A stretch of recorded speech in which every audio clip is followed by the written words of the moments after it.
Hello दोस्तों। तो हम PYQ नीट कर रहे थे। इसके अंदर हमने जेनेटिक्स में 2022 से 25 तक के सवाल कर लिए हैं। आज अपन शुरू करेंगे 2016 से 22 तक के। इससे क्या होगा, आपका जेनेटिक्स का जितना भी मटेरियल है जो PYQ में पूछा हुआ है वो लगभग कवर हो जाएगा। अब आप देखोगे कि अगर आप 2016 से 25 तक के PYQ सॉल्व कर लेते हो तो आपको इन्हीं के इर्द गिर्द सवाल घूमते हुए मिलेंगे। मतलब कॉन्सेप्ट लगभग यही है, क्योंकि जेनेटिक्स के सवाल भी बहुत आते हैं, 8-10 सवाल आते हैं हर साल। तो इतने सारे कंसेप्ट पूछ लिए गए हैं, तो पूछेगा तो इनमें से कुछ और, इनमें से घुमा फिरा के पूछते रहते हैं। तो इनको आप अच्छे से कर गए तो काफ़ी कुछ सवाल तो यहीं से डायरेक्ट सॉल्व हो जाएंगे। एक बार हम 16 से स्टार्ट करते हैं। सबसे पहला सवाल पूछा हुआ है कि विच of the following most appropriately describe haemophilia. मतलब आपको हीमोफीलिया के बारे में सही से किस में डिस्क्रिप्शन दिया हुआ है ये बताना है। सबसे पहला लिखा हुआ है रिसेसिव जीन डिसऑर्डर है, बात तो सही है, पर दूसरा कह रहा है एक्स लिंक्ड रिसेसिव डिसऑर्डर है, तो ये ज्यादा सही है। तो रिसेसिव डिसऑर्डर है ये बात भी ठीक थी, पर एक्स लिंक्ड रिसेसिव डिसऑर्डर है ये ज्यादा बढ़िया है, तो इसका आंसर क्या हो जाएगा, सेकंड। और ये क्रोमोजोमल डिसऑर्डर है, तो क्रोमोजोमल में तो ये तो एक्स लिंक्ड रिसेसिव डिसऑर्डर है। क्रोमोजोमल में तो क्या होता है, क्रोमोजोम की स्ट्रक्चर में कोई दिक्कत आती है या क्रोमोजोम का नंबर कम ज्यादा होता है, ऐसा कुछ। अगला पूछा है a tall tree breeding garden pea plant is crossed with a dwarf tree breeding. मतलब आपसे कहा है टॉल का क्रॉस ड्वार्फ से किया है, और जब F1 को सेल्फ किया, F1 क्या बनेगा इसमें, कैपिटल टी स्मॉल टी। इसकी सेल्फिंग करोगे तो आपको जीनोटाइप का रेशियो बताना है। सीधा सवाल है, जीनोटाइप का रेशियो क्या होगा, 1:1। हाँ 1:1 तो 2 में है। इसमें लिखा हुआ है टॉल होमोजाइगस, टॉल हेट्रोजाइगस, तो टॉल हेट्रोजाइगस 2 होता है और TT होता है 1 और स्मॉल TT होता है 1। ऐसा कहाँ आ रहा है, टॉल होमोजाइगस 1 2, तो फर्स्ट आंसर आ जाएगा। सेकंड में क्या इसने उल्टा लिख दिया है, तो फर्स्ट आंसर आ गया किसका, सेकंड का। ये सिंपल था। अगर हम अगली बात करें तो अगला पूछा है match the terms in column first with their description column second. मतलब कॉलम सेकंड और फर्स्ट को हमको क्या करना है, मैच। अब देखना इस मैच से क्या है, इनकी सबकी डेफिनेशन कवर हो जाएंगी, तो ये भी बहुत बढ़िया सवाल है। आप इसमें देखोगे सबसे पहले पूछा है डोमिनेंस क्या होता है। डोमिनेंस के लिए आप पहले इन सब चारों को पढ़ लो। पहला पूछा है many gene govern a single character. बहुत सारे जीन मिलके एक करेक्टर को कंट्रोल कर रहे हैं, तो इसको बोलते हैं पॉलीजेनिक। क्या बोलते हैं, पॉलीजेनिक। बहुत सारे बस जीन मल्टीपल हैं, बहुत सारे जीन हैं और करेक्टर एक है, तो ये करेक्टर कैसा हो गया, पॉलीजेनिक हो गया। तो इसमें तो पॉलीजेनिक आ जाएगा, तो ये रहा पॉलीजेनिक। ये कह रहा है in a heterozygous organism only one allele express itself. यानी मान लेते हैं हेट्रोजाइगस कंडीशन ये है और इसमें सिर्फ एक ही एक्सप्रेस कर रहा है, तो अगर इसमें सिर्फ एक ही एक्सप्रेस कर रहा है, इसका मतलब एक्सप्रेस करने वाला कौन होगा, रिसेसिव या डोमिनेंट। तो डोमिनेंट ये किसको एक्सप्लेन कर देगा, डोमिनेंस को। अब ये कह रहा है हेट्रोजाइगस कंडीशन में दोनों एलील अपने आप को एक्सप्रेस कर रहे हैं, तो दोनों एलील जहां एक्सप्रेस करते हैं वो होता है कोडोमिनेंस, जैसे AB ग्रुप में होता है। तो इसका आंसर हो जाएगा कोडोमिनेंस। और प्लियोट्रॉपी फिर बच गया, वो है कि इसमें एक जीन एक है और मल्टीपल करेक्टर्स को क्या कर रहा है, इन्फ्लुएंस, तो ये क्या हो जाएगा, प्लियोट्रॉपी। इसको आप मैच कर लो। C में आ रहा है 4, C में 4 2 में आ रहा है, B में आ रहा है अपने थर्ड, B में थर्ड हमारे इसमें आ रहा है, तो आंसर हो जाएगा सेकंड। तो इसका आंसर सेकंड हो गया। देखो इनकी डेफिनेशन बार बार पूछी जाएगी आपसे, तो जितनी भी डेफिनेशन इन टॉपिक्स की बनती है इनको तो आप अच्छे से करके जाओ। जैसे अभी डेफिनेशन लिख दी, अब आपको यही बार बार रिपीट करेगा वो, कभी ना कभी आपको दोबारा ही सवाल मिलेगा। आप देखना 25 तक ही मिल जाएगा आपको। अगला कह रहा है कि आप इनमें से करेक्ट स्टेटमेंट को पिक करो। देखो करेक्ट इनकरेक्ट जब भी मिले उस पर आपको सर्कल लगाना है, ताकि आपका फोकस जाए कि करेक्ट पूछ रहा है इनकरेक्ट पूछ रहा है। और जब भी आप इसको सॉल्व करो तो आपको करेक्ट पे ऐसे टिक लगाना है, इनकरेक्ट पे ऐसे टिक लगाना है। उससे क्या होगा, आपका एक टिक जो है वो अलग आएगा, ऐसे क्रॉस आएगा, उससे गलती होने के चांसेस कम हो जाएंगे। अदरवाइज अपन क्या करते हैं, करेक्ट पूछा होता है हम उसको इनकरेक्ट समझ लेते हैं, इनकरेक्ट पूछा होता है हम उसको करेक्ट समझ लेते हैं, तो गड़बड़ हो जाती है। आगे देखो, इसने कहा है पहला स्टेटमेंट है कि haemophilia is a sex linked recessive disease. तो haemophilia sex linked recessive disease है, बिल्कुल सही बात है, क्योंकि ये एक्स लिंक्ड रिसेसिव डिसऑर्डर है। अगला कह रहा है Down syndrome is due to aneuploidy. मतलब डाउन सिंड्रोम में किसकी एनियोप्लॉइडी, मतलब किसकी ट्राइसोमी होती है, 21 क्रोमोजोम की। तो क्रोमोजोम का नंबर कम ज्यादा होता है वो एनियोप्लॉइडी में आता है, तो ये बात भी बिल्कुल ठीक है। अगला कह रहा है आपसे C phenylketonuria is autosomal recessive disorder. तो फिनाइल कीटोन्यूरिया जो है ये ऑटोसोमल रिसेसिव डिसऑर्डर भी है। अगला कह रहा है sickle cell anaemia is a X linked recessive disorder. Sickle cell anaemia autosomal disorder है और ऑटोसोमल में भी क्या है, रिसेसिव। तो डी क्या हो जाएगा आपका, गलत। तो इसमें ए बी सी तीन करेक्ट है, तो आंसर हो जाएगा अपना 4। सिंपल सा पूछा है कौन सा डिसऑर्डर किस टाइप का है। तो देखो अपन क्या है, सवाल को ऐसे समझते हैं कि जाने कितना टफ सवाल आने वाला। सवाल पूछेगा वो सिंपल, बस आपको ब्रॉडली सारी चीजें पता होनी चाहिए ऐसा ऐसा होता है, तो सवाल अपना सही हो जाता है। अपन क्या उसमें बहुत ज़्यादा डीलिंग करते हैं, ऐसा वो उतना पूछ नहीं रहा है। एग्जामिनर सिर्फ इतना पूछ रहा है कि आप तो इतना बता दो कौन सा डिसऑर्डर कैसा है, हीमोफीलिया एक्स लिंक्ड है या वाई लिंक्ड है या ऑटोसोमल है, कैसा है। इतना भी पता है तो भी देखो ये बार अपनी सवाल सही हो रहे हैं। अगला कह रहा है टेस्ट टॉस के अंदर F1 डाइहाइब्रिड फ्लाई को आपने क्या किया है, इन्वॉल्व किया है। More parental type offspring were produce than recombinant type offspring this indicates. अब आप इस सवाल को अच्छे से समझो। यूं कह रहा है कि हमने F1 डाइहाइब्रिड फ्लाई का टेस्ट क्रॉस कराया, मतलब इसको स्मॉल टीटी से क्या कराया, क्रॉस करवाया। स्मॉल टीटी क्या, इसमें डाइहाइब्रिड क्रॉस कराए तो हमको 2 स्मॉल लेने पड़ेंगे। F1 था, जैसे हम इसको ए बी मान लेते हैं, जैसे मान लो ए बी बी है और इसका क्रॉस आपने स्मॉल ए बी बी से करा दिया। ये टेस्ट क्रॉस होगा क्योंकि इसने क्या लिख दिया है, डाइहाइब्रिड। और इसने कुछ हमसे रेशियो वगैरह तो पूछा ही नहीं है, इसने आपसे कहा है कि पेरेंटल ज्यादा मिल रहे हैं और रिकॉम्बिनेंट कम मिल रहे हैं। देखो पेरेंटल ज्यादा मिल रहे हैं, रिकॉम्बिनेंट कम मिल रहे हैं, ऐसा तो पॉसिबल ही नहीं है कि रिकॉम्बिनेंट ज्यादा मिले पेरेंटल कम मिले। अगर कैसा ही क्रॉस हो उसमें पेरेंटल का हमेशा रेशियो ज्यादा ही मिलेगा, रिकॉम्बिनेंट से ज्यादा इक्वल हो सकते हैं। कि अगर इंडिपेंडेंट असॉर्टमेंट है या यूं मान लो क्रॉसिंग ओवर 50% हो रहा है तो ये बराबर हो सकते हैं। अगर ज्यादा और कम दिख रहे हैं आपको, ज्यादा ऑलवेज कौन से होंगे, पेरेंटल। अगर आपको ऐसे ही सवाल को आइडिया लगाना है तो ज्यादा वाले ऑलवेज पेरेंटल होते हैं, क्योंकि मैक्सिमम रिकॉम्बिनेंट 50% बन सकते हैं ज्यादा से ज्यादा। तो अगर ज्यादा से ज्यादा ये रिकॉम्बिनेंट बने भी तो भी बराबर होंगे। तो आपसे पूछा है इसमें पेरेंटल ज्यादा बन रहे हैं और रिकॉम्बिनेंट कम बन रहे हैं। आप मेरे को बताओ अगर ये मेंडल वाला टेस्ट क्रॉस होता तो बताओ इसमें रेशियो आता 1:1, मतलब ये दोनों बनते बस, और कितने बनते, 1:1। अब आप ये दोनों क्या मतलब, इसमें जो भी बनता 4 बनते और वो कितने बनते, 1:1, ये 4 बनते। अब उसने कहा ऐसा नहीं हो रहा है, ये वाले इसमें देखो सारे रिकॉम्बिनेंट पेरेंटल सब बराबर बन रहे, 1:1 ऐसे बनेंगे। इसने कहा ऐसा नहीं हो रहा है, पेरेंट ऐसे कॉम्बिनेशन ज्यादा बन रहे हैं और नए कॉम्बिनेशन कम बन रहे हैं। इसका मतलब यहां पे ये वाला जो मेंडल वाला जो इंडिपेंडेंट असॉर्टमेंट वाला केस है वो फॉलो नहीं हो रहा है। इसका मतलब यहाँ पे कहीं ना कहीं लिंकेज का रोल है। लिंकेज में क्या होता है, पेरेंटल ज्यादा बनते हैं, रिकॉम्बिनेंट कम बनते हैं, अगर लिंकेज इनकम्प्लीट है तो। ठीक है, और कंप्लीट है उसमें तो सारे के सारे पेरेंटल बनते। तो आप बताओ इसका मतलब क्या कहना चाह रहा है। पहला कह रहा है 2 genes are located on 2 different chromosome. अगर 2 जीन 2 डिफरेंट क्रोमोजोम पर लोकेटेड होते तो इंडिपेंडेंट असॉर्टमेंट लगता, तब तो सारे बराबर बनते, तो ये पेरेंटल ज्यादा नहीं बनते। दूसरा कहा है chromosome fail to separate during meiosis.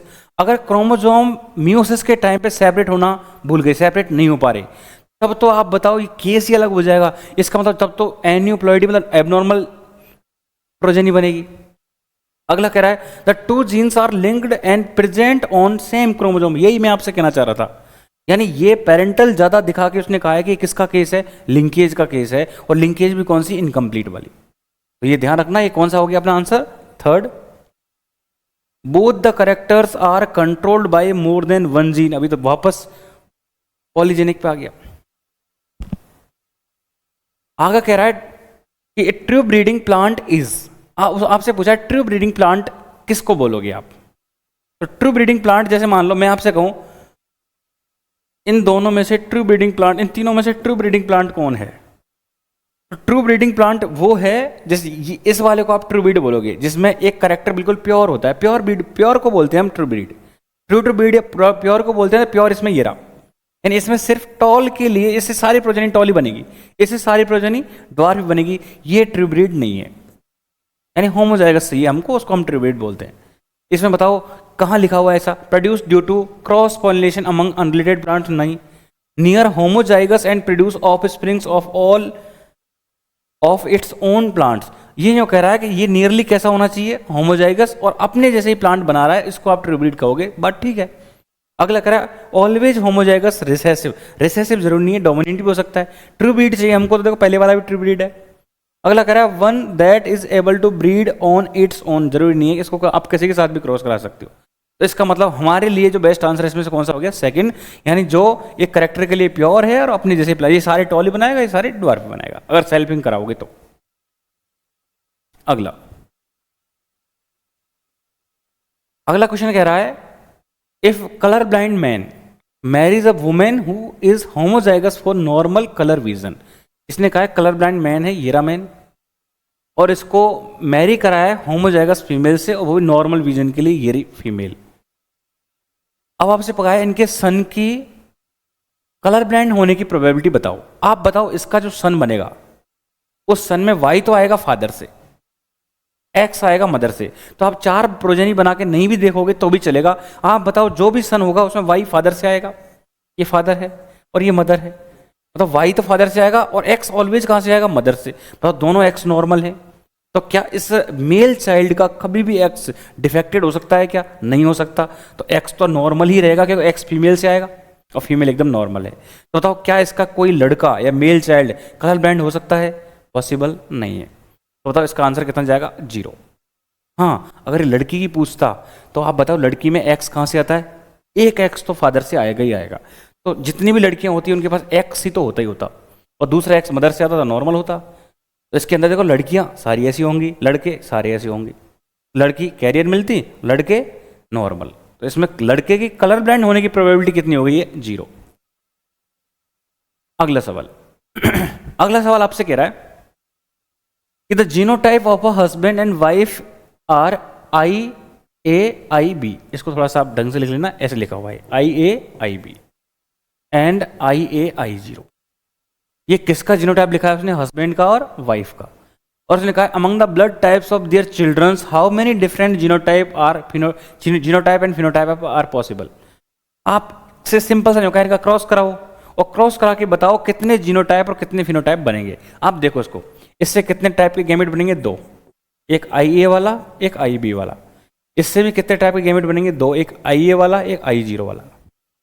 अगर इनको क्रॉस करवाएं तो बताओ ये वाला इसके साथ क्रॉस करेगा तो IA, ये वाला इसके साथ क्रॉस करेगा तो IA I0, ये वाला इसके साथ क्रॉस करेगा तो IB IA, मतलब IA IB एक ही बात है, A भी हो जाएगा, और ये वाला इसके साथ क्रॉस करेगा तो IB I0। आपसे पूछा क्या है कि आप फिनोटाइप और जीनोटाइप का टाइप बताओ। देखो जीनोटाइप चारों अलग अलग है, तो जीनोटाइप तो कितने टाइप की हो गई, 4। जीनोटाइप देखो ये भी अलग, ये भी अलग, ये भी अलग, ये भी अलग, कोई मिक्स नहीं हो रहा, तो जीनोटाइप तो कितने हो गए, 4। आप फिनोटाइप देखो, इन दोनों का ब्लड ग्रुप A है, इसका ब्लड ग्रुप AB है और इसका ब्लड ग्रुप B है, तो फिनोटाइप कितने हो जाएंगे, 3। तो फिनोटाइप तो कितने हो जाएंगे, 3, और जीनोटाइप कितने हो जाएंगे, 4। आंसर हो जाएगा इसका 3rd। सिंपल सा सवाल था। अब ये जीनोटाइप फिनोटाइप आपको निकालना नहीं चाहिए गैमेट बना के, ये प्रोबेबिलिटी भी खूब पूछी जाती है। अगला कह रहा है thalassaemia and sickle cell anaemia are cause due to problem in globin molecule synthesis. सही बात है, इसके लिए आपको करेक्ट स्टेटमेंट ढूंढना है, करेक्ट पे वापस सर्कल लगा लीजिए। आपसे पूछा है सिकल सेल एनीमिया और थैलेसीमिया दोनों में ग्लोबिन मॉलिक्यूल में दिक्कत आती है, इसके रिगार्डिंग आप करेक्ट स्टेटमेंट बताओ। पहला कह रहा है both are due to qualitative defect in globin chain synthesis. गलत बात है, मैं आपको पहले ही बता देता हूं। देखो जो थैलेसीमिया जो है उसमें ग्लोबिन चेन, किसकी, ग्लोबिन चेन की क्वांटिटी कम पड़ती है, यानी कम सिंथेसाइज होती है ग्लोबिन चेन। जबकि जो सिकल सेल एनीमिया है इसमें बीटा चेन में 6th पोजीशन पे गड़बड़ होती है, मतलब इसमें बीटा बनेगी तो सही चेन, पर उसकी क्वांटिटी या क्वालिटी खराब होगी। तो सिकल सेल एनीमिया तो क्वालिटेटिव है और थैलेसीमिया क्वांटिटेटिव है। अब आप देख लो, तो दोनों को एक जैसा बताया हुआ है, वो तो हो गए गलत। फिर देखो thalassaemia is due to less synthesis of globin molecule, बिल्कुल ठीक बात है, इसमें ग्लोबिन मॉलिक्यूल कम बनेंगे। Sickle cell anaemia is due to quantitative, नहीं, सिकल सेल एनीमिया क्वालिटेटिव है। तो इस बात को याद रखना, सिकल सेल एनीमिया तो कैसा है, क्वालिटेटिव, इसमें बीटा ग्लोबिन चेन की क्वालिटी खराब हो रही है, और जो थैलेसीमिया है वो कैसा है, क्वांटिटेटिव। ये वापस भी रिपीट हो सकता है, थर्ड आंसर इसका। अगला, a disease caused by N autosomal primary non disjunction. पहले तो आप नॉन डिसजंक्शन को समझो। नॉन डिसजंक्शन का मतलब है कि जैसे जैसे आपने देखा एनाफेज के अंदर क्रोमोसोम सेपरेट होते हैं, या होमोलोगस पेयर है वो अलग हो रहा है। तो आप बताओ, अगर जैसे मान लो दो क्रोमोसोम थे, फर्स्ट दो क्रोमोसोम ने पेयर बना रखा है, अगर मान लो ये सेपरेट नहीं हुआ तो एक तरफ तो दो फर्स्ट क्रोमोसोम चले जाएंगे, एक तरफ कुछ नहीं जाएगा। ये होता है नॉन डिसजंक्शन में। एंड नॉन डिसजंक्शन के अंदर क्या होता है, क्रोमोसोम के सेपरेशन में क्या आती है दिक्कत, उनका जो डिसजंक्शन है, मतलब जंक्शन जो है वो हटता नहीं है, डिसजंक्शन नहीं होता है, ये कह रहा है। तो इसकी वजह से कौन सी दिक्कत आती है, देखो Klinefelter syndrome, down syndrome, Turner syndrome. इसके बाद इसने क्या पूछा है, a disease caused by N autosomal primary non disjunction. अगला लिखा है सिकल सेल एनीमिया। देखो टर्नर सिंड्रोम में क्या होता है, 44 प्लस एक्स जीरो। क्लाइनफेल्टर में क्या होता है, 44 plus X X Y. Down syndrome में क्या होता है, डाउन सिंड्रोम में 21st क्रोमोसोम की क्या होती है, ट्राइसोमी। तो ये 21 है, पर ट्राइसोमी किसकी होती है, 21st की। अब आप मेरे को ये बताओ, इसमें क्वेश्चन में हमको हिंट क्या दिया, ऑटोसोमल। तो ऑटोसोम नॉन डिसजंक्शन में तो ये भी नॉन डिसजंक्शन का रिजल्ट है, और उसने कहा ऑटोसोमल होना चाहिए। तो देखो इसमें 21st क्रोमोसोम लिखा हुआ है, तो ये कौन सा होगा, ऑटोसोमल होगा। तो ऑटोसोमल की वजह से आंसर किया जाएगा इसमें फर्स्ट, वरना इसका आंसर क्लाइनफेल्टर और टर्नर भी जा सकता था। सिकल सेल एनीमिया तो इसका आंसर हो नहीं सकता। सिकल सेल एनीमिया में तो वही बीटा ग्लोबिन चेन में दिक्कत आ रही थी, तो इसका आंसर डाउन सिंड्रोम जाएगा, क्योंकि 21st क्रोमोसोम की ट्राइसोमी हुई है। तो यहाँ नॉन डिसजंक्शन किसका होता है, 21st का। यानी एक तरफ तो दो 21st चले जाते हैं, एक तरफ कुछ नहीं जाता। तो जिधर दो गए हैं, जब ये गैमीट आगे जाके क्रॉस करेगा, तो बताओ जिसके साथ ये क्रॉस करेगा उसमें तो 21st है ही, तो टोटल 21st कितने हो जाएंगे, 3। तो यहाँ ट्राइसोमी हो जाती है 21st की, तो आंसर हो जाएगा इसका डाउन सिंड्रोम। अगला सीधा सा पूछा है आपने, मेंडल ने हाइब्रिडाइजेशन के एक्सपेरिमेंट कब से कब तक किए थे, तो इसका आपका आंसर याद ही रखना है कि 1856 से 1863 तक किए। अगला क्वेश्चन आपसे कह रहा है, among the following character which of the following considered bye Mendel in his experiment on P. मतलब इनमें से कौन सा है जिसको मेंडल ने कंसिडर नहीं किया था। वापस नोट आ गया, आप इसमें सर्कल लगाओ। और इसमें कितने ऑप्शन दे रखे हैं आपको, 4। पहला दे रखा है स्टेम, टॉल और ड्वार्फ। दूसरा दे रखा है ट्राइकोम, ग्लैंडुलर और नॉन ग्लैंडुलर। तीसरा दे रखा है सीड, ग्रीन और येलो। पोड, इन्फ्लेटेड और कॉन्स्ट्रिक्टेड। आप पढ़ोगे ये तीनों के तीनों थे, ये नहीं था, ये तीनों के तीनों थे। तो आप कौन सा नहीं था, सेकंड बोला, तो अपना आंसर कौन सा हो जाएगा, सेकंड। तो आप जब भी ऐसे सवाल को सॉल्व करो तो आप ऐसे टिक किया करोगे, ये वाला था, ये वाला था, ये वाला था, ये वाला नहीं था, एक डिफरेंट आ रहा है, सेकंड आंसर हो जाएगा। कभी कभी क्या करते हैं, इस नोट को नहीं पढ़ते, गड़बड़ हो जाती है, पर इसमें सेपरेट होके आ जाएगा, तो ऐसा कर लिया करो। ऑप्शन चारों सॉल्व करने, चाहे आपको क्वेश्चन कितना ही आ रहा है, चारों सॉल्व करो। कभी कभी हम गलती से गलत अपना क्या है, सब कुछ आते हुए भी पता नहीं कैसे हम गलत सोच लेते हैं उसको। तो आप जो चारों को सॉल्व करोगे तो ऑटोमेटिक जो सही आंसर है वो निकल के आएगा। तो ऑप्शन सारे पढ़ने होंगे आपको। कभी कभी क्या नीचे ऑल लिखा होता है, हम फर्स्ट को टिक कर देते हैं। अगला कह रहा है सिलेक्ट द करेक्ट स्टेटमेंट। आपको सीधा सीधा इसमें करेक्ट स्टेटमेंट पढ़ना है। इसमें पहला स्टेटमेंट है, Franklin and stall coined the term linkage. Linkage term किसने कॉइन की थी, तो ये तो मॉर्गन, टी.एच. मॉर्गन की बात है। लिंकेज क्रॉसिंग ओवर इसने नहीं की थी। पुन्नेट square was developed by British scientist, सही बात है, पुन्नेट नाम था इसका। स्प्लाइस और बाकी बातें सारी इसमें गलत दे रखी हैं। तो सेकेंड आंसर याद रखना, लिंकेज किस रिलेटेड है, मॉर्गन से, याद रखना। विच of the following pair is wrongly matched, मतलब इसमें गलत पूछा आपसे। Starch synthesis in P multiple allele. अब इसको देखो, वापस इन्हें वही 4 पूछ लिए, इनको थोड़ा सा और ढंग से देखते। देखो इसने कहा स्टार्च का सिंथेसिस हो रहा है, ये मल्टीपल एलील है, बताओ सही बात है गलत बात है, तो ये गलत बात है। ये मल्टीपल एलील वाली बात नहीं है, तो प्लियोट्रॉपी वाली बात है। तो ये प्लियोट्रॉपी से रिलेटेड है, मल्टीपल एलील से रिलेटेड नहीं है, ध्यान रखना। ABO ब्लड ग्रुप कोडोमिनेंस, हाँ ABO blood group codominance show कर देगा, और उसमें कौन, AB। आप ध्यान रखना, ABO ब्लड ग्रुप किस किस का एग्जाम्पल हो सकता है, तो इसमें AB ब्लड ग्रुप तो किसका एग्जाम्पल हो सकता है, कोडोमिनेंस का। अगर मैं आपसे कहूं नॉर्मल IA I0 लिख दे, तो ये डोमिनेंस का भी हो सकता है। दूसरा, इसमें A भी है और B भी है और 0 भी है, तो कितने अलील हैं इसमें, 3। इसका मतलब ये मल्टीपल एलिलिज्म का भी एग्जाम्पल हो सकता है। ध्यान रखना, ABO ब्लड ग्रुप कई सारी चीजों का एग्जाम्पल है। अगला, X0 type sex determination grasshopper में, तो ये तो कई बार पूछा हुआ है कि X0 टाइप किस में होता है, तो ग्रासहॉपर में होता है, इंसेक्ट में होता है। जैसे मान लो इसमें मेल के अंदर एक ही एक्स क्रोमोजोम होता है, बस X0 होता है, ऐसा मेल हेट्रोगैमेटिक होता है, मेल, ये याद रख सकते हो आप। और TH मॉर्गन लिंकेज से रिलेटेड है, तो बताओ ये तीन तो इसमें ठीक है, और ये वाला क्या कर रखा है, गलत, तो फर्स्ट आंसर हो जाएगा अपने इसमें। अगला कह रहा है सिलेक्ट द करेक्ट स्टेटमेंट, आपको करेक्ट स्टेटमेंट ढूंढना है। बताओ क्या राइबोजाइम जो है ये 23S rRNA को बोलते हैं? ये तो किसमें, प्रोकैरियोट में। अगर यूकैरियोट की बात करता तो ये 23 होता है, 28 होता, 28 होता। तो 28S rRNA तो किसमें है, यूकैरियोट्स में। 23 किसमें, प्रोकैरियोट्स में। ये न्यूक्लिक एसिड ही तो है, आरएनए तो है, इसका मतलब न्यूक्लिक एसिड राइबोजाइम की तरह काम करता है। बात बिल्कुल ठीक है, और आपसे करेक्ट ही पूछा है। फिर भी हम चारों को सॉल्व करते हैं। क्या F2 का रिसेसिव प्लांट के साथ क्रॉस कराया डायहाइब्रिड क्रॉस है क्या? तो इसमें कुछ नहीं बोला, कितने करेक्टर, क्या मतलब है। डायहाइब्रिड में दोनों के दोनों क्या है, हाइब्रिड होने चाहिए। ये तो टेस्ट क्रॉस बोल सकते हो आप इसको ज़्यादा से ज़्यादा। दूसरा TH मॉर्गन, वैसे यहाँ F बना था, F2 के साथ भी टेस्ट क्रॉस बोल सकते हैं, कोई दिक्कत नहीं है।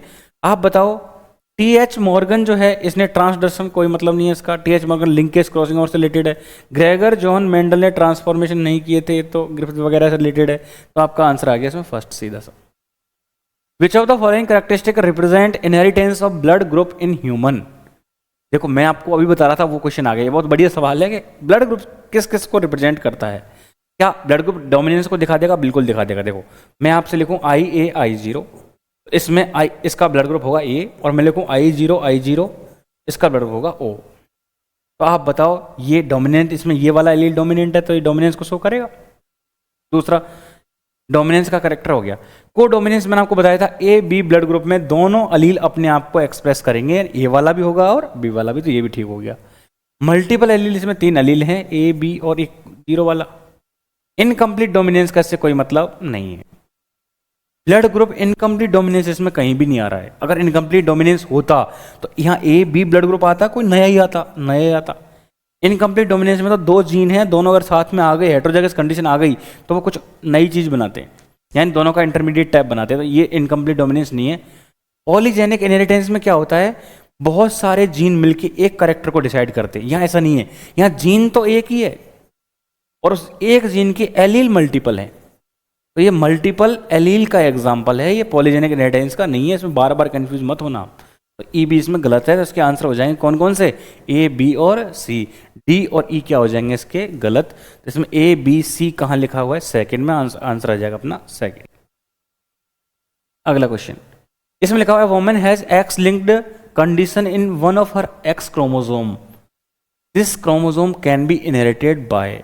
आपने कहा एक फीमेल है जिसके पास X पे कुछ ना कुछ करेक्टर है, मान लो, तो ये X क्रोमोसोम किसके अंदर जा सकता है? आप बताओ फीमेल अपने X को किसके अंदर भेजती है? तो मेल के पास XY के पास जो X होता है ये डेफिनेटली फीमेल से आया है, तो ये अपने सन को तो भेजेगी। आप बताओ लड़की के पास भी XX होता है, एक X तो इसके फादर से आता है डेफिनेटली, पर बताओ दूसरा X तो कहाँ से आ रहा है, दूसरा X तो मदर से आ रहा है। तो ये वाली जो फीमेल है ये अपने X को सिर्फ सन को देगी या सन और डॉटर दोनों को? दोनों को। तो आंसर जाएगा बोथ सन एंड डॉटर। यहां आप याद रख सकते हो, जो मेल है वो अपने वाई को सिर्फ सन को प्रोवाइड करेगा, मेल है जो अपने एक्स को सिर्फ डॉटर को प्रोवाइड करेगा। तो मेल से अपना एक्स जो जा रहा है सिर्फ डॉटर के पास जा रहा है, मेल से वाई जो है सिर्फ सन के पास जा रहा है। तो मेल में तो ओनली आएगा, ध्यान रखना, मेल अपने एक्स को ओनली डॉटर को भेजेगा, मेल अपने वाई को ओनली सन को भेजेगा। फीमेल में ऐसा नहीं है, फीमेल का एक्स सन और डॉटर दोनों में जा रहा है। अगला क्वेश्चन क्रॉस मैच कराया, इसको फटाफट से क्रॉस मैच कर लेते हैं। आप बताओ X0 टाइप का सेक्स डिटर्मिनेशन किस में आया? मैंने आपको बताया था ग्रासहॉपर, ये कितनी बार पूछ लिया पता नहीं, तो अब क्रॉस मैच में आ गया। आप बताओ इसमें X0 वाला कौन होता है? मेल। और आपसे इनडायरेक्ट पूछेगा कि मेल के पास एक X कम है, किससे? फीमेल से। सही बात है, क्रोमोजोम का नंबर मेल में ज़्यादा होता है फीमेल में, मेल के अंदर एक क्रोमोजोम कम है, 0 मतलब क्रोमोजोम कम है। ऐसे और सवाल बन सकते हैं। आपसे पूछा जाएगा XY किस में होता है? एक तो ह्यूमन में होता है एक, और एक किस में होता है? ड्रोसोफिला में भी होता है। पर आपसे पूछा XY में कौन है जो हेट्रोगेमेटिक है, तो XY वाला मेल होता है, तो इसमें फीमेल होमोगेमेटिक हो जाएगी। तो तो फीमेल होमोगैमेटिक हो जाएगी इसके अंदर। अगला पूछा है कैरियोटाइप में 45, टर्नर सिंड्रोम हो जाएगा। टर्नर सिंड्रोम में टोटल क्रोमोसोम होते हैं 44 प्लस X0। तो बताओ कितने हो जाएंगे टोटल? 45, 44 तो ऑटोसोम और एक एक्स क्रोमोसोम। अब बचा कौन सा? ZW तो ये किस में आ जाएगा? इसमें फीमेल हेट्रोगेमेटिक होती है, जो ZW आती है वो फीमेल होती है। इसको ऐसे याद रखना, Z फॉर जू, और जू हम किसको बोलते हैं? चिड़ियाघर को, और चिड़िया बर्ड है, तो ZW वाला बर्ड्स के लिए होता है। ऐसे इसको याद रख सकते हो आप। इसमें फीमेल जो है हेट्रोगेमेटिक है, मतलब फीमेल दो तरह के क्या बनाएगी? ओवम। और फीमेल डिसाइड करेगी कि प्रोजेनी में कौन बनेगा चाइल्ड, मेल या फीमेल जो भी है। जब ह्यूमन में मेल करता है तो यहाँ फीमेल हेट्रोगेमेटिक है, तो इसको आप मैच कर लेना। तो बी में 4 आ रहा है, बी में 4 बहुत सारा आ रहा है। ए के हिसाब से देख लेते हैं, तो ए के अंदर हमारे आंसर आ रहा थर्ड, ये रहा थर्ड। अगला अगला सवाल कह रहा है in a marriage between male and in a marriage male with blood group A and female with blood group B, the progeny had either blood group A B or B, what could be the possible genotype of parents. मतलब आपसे पूछा है एक marriage हुई mail और female के बीच में, इसमें मेल का ब्लड ग्रुप तो है ए और फीमेल का ब्लड ग्रुप है बी। आप बताओ प्रोजेनी के पास ए बी और बी होगा, what could be the possible genotype of parents. Parents का जीनोटाइप क्या होगा? प्रोजेनी में सिर्फ ए बी और बी आ रहे हैं। आप बताओ अगर हम इसको मान सकते हैं तो आई ए मान सकते हैं, या फिर I0 मान सकते हैं। ये तो ये हो गया। दूसरा, फीमेल का ब्लड ग्रुप बी है तो इसके पास आई बी हो सकता है, या फिर I0 हो सकता है। इसने कहा इसमें दो ही आ रहे हैं बस, ए बी और बी। ये कब पॉसिबल है? तो देखो इधर एक ए हो और एक इधर बी हो, तब तो ए बी आएगा। तो ए बी वाला तो दोनों को कन्फर्म कर रहा है भाई। ए बी ब्लड ग्रुप के हिसाब से देखो ना, ए बी ब्लड ग्रुप के हिसाब से दोनों आंसर जा सकते हैं। ए बी ब्लड ग्रुप के हिसाब से कोई एक आंसर नहीं जा रहा है, ए बी के हिसाब से तो दोनों आंसर जा सकते हैं। अगर हम बात करें किसकी? बी वाले की, तो अब तो बी वाला ब्लड ग्रुप कब आएगा? तो देखो बी वाला ब्लड ग्रुप इससे भी आ सकता है, इससे भी आ सकता है। पर हां, अगर इसका ब्लड ग्रुप ये वाला हुआ तो बी वाला ब्लड ग्रुप कभी नहीं आ सकता। ऐसा क्यों है? ध्यान से सुनो। अगर मैं आपसे कहूं इसका ब्लड ग्रुप I0 नहीं हुआ, क्या नहीं हुआ? I0, तो इससे तो हमेशा आगे जाके IA ही आएगा। फिर अगर इसका ब्लड ग्रुप ये होता तो इसका गैमेट तो IA ही बनेगा, और उधर से चाहे I0 IB कुछ भी आए फिर भी बी तो नहीं बन सकता। तो बी एक ही कंडीशन बनाएगा जब इधर से तो IB आए और इधर से I0 आए। और इधर से I0 कब आएगा? जब इसका जीनोटाइप होगा IA I0, इसका जीनोटाइप होना चाहिए IA I0, बाकी IB में दोनों चल जाएंगे। तो बताओ IA I0 पे आंसर टिकेगा अपना। इसमें IA I0 दो में दे रखा है, ये रहा, और इसमें फीमेल को बना रखा है एक में ये और एक में ये। अब आप बताओ अगर ऐसा ब्लड ग्रुप हो गया, ये वाला ब्लड ग्रुप आप मान रहे हो, मान लेते हैं, तो इसमें तो I0 का भी कॉम्बिनेशन बनेगा इन दोनों का, और इन दोनों का कॉम्बिनेशन बनेगा तो इसमें ब्लड ग्रुप एक और आ जाएगा बच्चे में वो, और इसने दो ही बताए बस। इसने बताया ए बी और बी होना चाहिए। तो ए बी और बी तो कब होगा? जब फर्स्ट आंसर होगा। इसमें ओ वाला ब्लड ग्रुप पॉसिबल नहीं है, इसमें दो ही ब्लड ग्रुप आएंगे। आप क्रॉस करा के देख लो। चाहे ऐसे क्वेश्चन में तो आप अटक भी जाओ तो आप इन सबको क्रॉस करके देख लो, रिजल्ट आ जाएगा, आपको पता चल जाएगा कि ये दो ही ब्लड ग्रुप आ रहे हैं। पर टाइम बचाने के लिए हम अपना कंसेप्ट लगा सकते हैं। अगला क्वेश्चन है the production of gametes by the parents, यानी the production of gametes by the parents, the formation of zygotes, the F1 and F2 plant can understood using. अब देखो इसमें आप पूछो, इसने क्या कहा है कि गैमीट्स बन रहे हैं, और आप जाइगोट कौन सा बनेगा, कितने बनेंगे F1 F2 में, ये देखना चाहते हो। किससे देखोगे? तो आप ये पुन्नेट स्क्वायर से देख लोगे। पुन्नेट स्क्वायर अपन बनाते हैं ऐसे, एक तरफ मेल लिखते हैं, फीमेल गैमेट लिख देते हैं, यहाँ जाइगोट बन जाते हैं। तो ये पुन्नेट स्क्वायर से देखते हैं अपन। अगला कह रहा है what is the genetic disorder in which an individual has an overall masculine development, gynaecomastia and sterile. अब देखो मैं आपको बताऊं, टर्नर, क्लाइनफेल्टर, डाउन, इनसे सवाल खूब सारे आते हैं, और कभी ना कभी आप देखो हर साल एक न एक क्वेश्चन आ ही जाता है।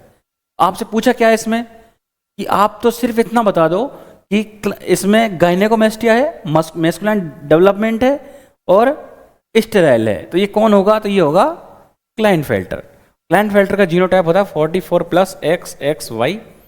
टर्नर का होता है 44 plus X zero. Down syndrome का वो पता ही है, इसमें 21 एक्स्ट्रा होता है, और एडवर्ड सिंड्रोम में 18 एक्स्ट्रा होता है। तो ये तो 18 की ट्राइसोमी है, ये 21 की। आप ध्यान रखना, टर्नर सिंड्रोम फीमेल में मिलेगा और ये मिलेगा मेल में, ये भी याद रख लेना। अगला, the frequency of recombination between gene pair on same chromosome as a measure of distance between gene was explained by। इसने कहा है जीन फ्रीक्वेंसी वाला कंसेप्ट किसने बताया। तो आप बताओ, आपने जीन फ्रीक्वेंसी वाला कंसेप्ट पढ़ा? तो जीन फ्रीक्वेंसी वाला कंसेप्ट जिसमें क्रॉसिंग ओवर फ्रीक्वेंसी और रिकॉम्बिनेशन फ्रीक्वेंसी और इनकी डिस्टेंस को एक्सप्लेन किया था, वो किया था अल्फ्रेड स्टर्टिवेंट ने। ये आपने पढ़ा भी होगा। जितनी डिस्टेंस होती है, मान लो मैंने कहा 12% क्रॉसिंग ओवर हो रहा है, तो डिस्टेंस रिकॉम्बिनेशन फ्रीक्वेंसी भी कितनी होगी, 12%, और डिस्टेंस भी कितनी होगी इसकी, 12 सेंटी मॉर्गन, या फिर मैप यूनिट बोल दो। अगला, अगला सवाल कह रहा है, प्लांट का नाम दे दिया एंटीराइनम। क्या नाम दे दिया प्लांट का? एंटीराइनम। बस एंटीराइनम मेजर्स आपने पढ़ा भी होगा। तो एंटीराइनम जो प्लांट है, ये किसका एग्जाम्पल है? तो ये एग्जाम्पल है किसका? इनकम्प्लीट डोमिनेंस का। आपने पढ़ा होगा, ये इनकम्प्लीट डोमिनेंस का एग्जाम्पल है। आपसे पूछा जा रहा है कि एंटीराइनम मेजर्स है या एंटीराइनम है, स्नैपड्रैगन है, इसमें क्रॉस कराया है किसको? रेड फ्लावर को व्हाइट से, और F1 में आए पिंक। तो ये सवाल दे दिया इसने, मतलब ऐसे ही बता दिया है पिंक बन गए। पिंक को आपने सेल्फ कराया, F2 जनरेशन में कुछ बना, तो बताओ क्या बनेगा? तो ऐसे ही पहले वाला ही आपको पता ही है, 1 2 1 ही बनेगा, और 2 वाले कौन होंगे? पिंक फ्लावर्स होंगे, और ये कौन से होंगे? वाइट, ये कौन से होंगे? रेड। अब ये तो आपको सॉल्व किया हुआ होना चाहिए। इसमें आर, अगर पिंक फ्लावर को क्रॉस कराते हैं तो ये रिजल्ट आता है, पिंक वाले 2 बनते हैं, रेड और वाइट एक एक बन जाते हैं। ये तो पता होना चाहिए। इसमें कहाँ आ गया आंसर, देख लो आप। Ratio of F2 1/4 red, 2/4 pink और 1/4 वाइट, तो ये हो जाएगा, फर्स्ट आंसर हो जाएगा इसका। अगला क्वेश्चन आपसे पूछा है, what map unit is adopted in the construction of genetic map. ये कह रहा है जेनेटिक मैप बनाते हैं हम, जीन्स की डिस्टेंस बताना चाह रहे हैं, तो उसमें आप मैप यूनिट या डिस्टेंस के बारे में स्टेटमेंट ढूंढो। देखो वापस स्टेटमेंट भी पूछा हुआ है उससे, और इस पे कॉम्बिनेशन भी बनवाता है बार बार, इसको भी ध्यान से पढ़ना पड़ेगा अपन को। इसमें कह रहा है unit distance between gene on chromosome represent 1% cross over. ये तो समझा रहा था आपको, जितना परसेंट क्रॉस ओवर होगा या जितना परसेंट क्रॉसिंग ओवर होगा उतनी ही होगी डिस्टेंस। जितना परसेंट क्रॉसिंग ओवर उतनी डिस्टेंस, ध्यान रखना इसको। तो क्या आंसर हो जाएगा? फर्स्ट ही आंसर हो जाएगा। बाकी में सब कर रखा है। एक यूनिट में क्या 50% क्रॉस ओवर होगा? नहीं होगा। एक यूनिट है डिस्टेंस की between 2 express gene represent 10% cross over? नहीं। 100% क्रॉसिंग ओवर? नहीं। एक यूनिट अगर डिस्टेंस है तो 1% ही क्रॉसिंग ओवर होगा, तो आंसर फर्स्ट है इसका, सीधा सीधा। अगला क्या करा है, विच of the following muscular disorder is inherited. Which of the following muscular disorder is inherited. Muscular disorder होना चाहिए, इन मसल में दिक्कत आनी चाहिए, इनहेरिट भी होना चाहिए, मतलब प्रोजेनी में भी जाना चाहिए। देखो माइस्थेनिया ग्रेविस नहीं है, बोटुलिज्म नहीं है, डेटेन नहीं है, मस्कुलर डिस्ट्रॉफी है। तो याद रख लेना, मस्कुलर डिस्ट्रॉफी जो है ये कैसा डिसऑर्डर है? जेनेटिक, और आगे इनहेरिटिक भी होता है, पेरेंट से बच्चे में जाएगा। ये सब तो इनहेरिट होते ही नहीं है। Select the incorrect statement. In domesticated foul, पहले तो बात बताओ फाउल किसको बोलते हैं? फाउल बोलते हैं मुर्गे को, या मुर्गी को, यानी आप कह सकते हो हैनकॉक, पोल्ट्री जिसको बोलते हैं। In domesticated fowl sex of progeny depends on the type of sperm rather than egg. मैंने आपको अभी समझाया था, बर्ड्स के अंदर ZW जो होता है वो फीमेल होती है, मतलब इसमें हेट्रोगेमेटिक होगी फीमेल। तो डिसाइड करेगा कौन? ये कौन डिसाइड करेगा कि आगे लड़का होगा लड़की? तो फीमेल करेगी। और इसमें कह दिया कि स्पर्म डिसाइड करता है, स्पर्म तो नहीं करता, ओवम करेगा। ओवम लिखा होता, ठीक था। अगला, human male have one of their sex chromosome much shorter than other. ये बात सही है, 2 क्रोमोजोम होते हैं मेल में, X और Y, और Y जो होता है शॉर्ट होता है X से। तो ये बात सही है, मेल के अंदर 2 सेक्स क्रोमोजोम में एक छोटा और एक बड़ा है, तो बात बिल्कुल ठीक है। इसमें आंसर हो जाएगा सेकंड। बाकी पढ़ लेते हैं। Male fruit fly is heterogametic.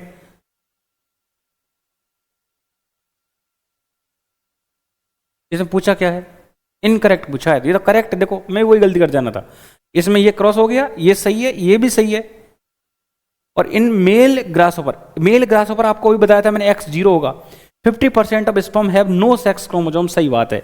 X zero, तो आधों में तो एक्स जाएगा और आधों में एक्स नहीं जाएगा, तो ये बात भी ठीक है। तो देखो ग्रासओवर से फिर वापस क्वेश्चन पूछ लिया एक्स जीरो से, तो ध्यान रखना 3 में तो सही टिक आ रहा है, 1 में गलत आ रहा है, इनकरेक्ट। मैं इनकरेक्ट को पढ़ना भूल गया था इसमें, ऐसी गलती आपको हम नहीं करनी है। तो आप अगर 4 ऑप्शन को सॉल्व करोगे, अगर आप 4 ऑप्शन को सॉल्व करोगे तो ऐसी गलती मिनिमाइज अपने आप हो जाएगी, इसको ध्यान रखना आप। इसमें ग्रास ओवर वाला कंसेप्ट बार बार रिपीट हो रहा है, इसमें ध्यान रखना जो भी ऑटोजोम है उसके साथ एक्स जीरो आएगा। क्या आएगा? X zero. और एक्स जीरो किसमें होता है? मेल में। फीमेल में होता है एक्स एक्स।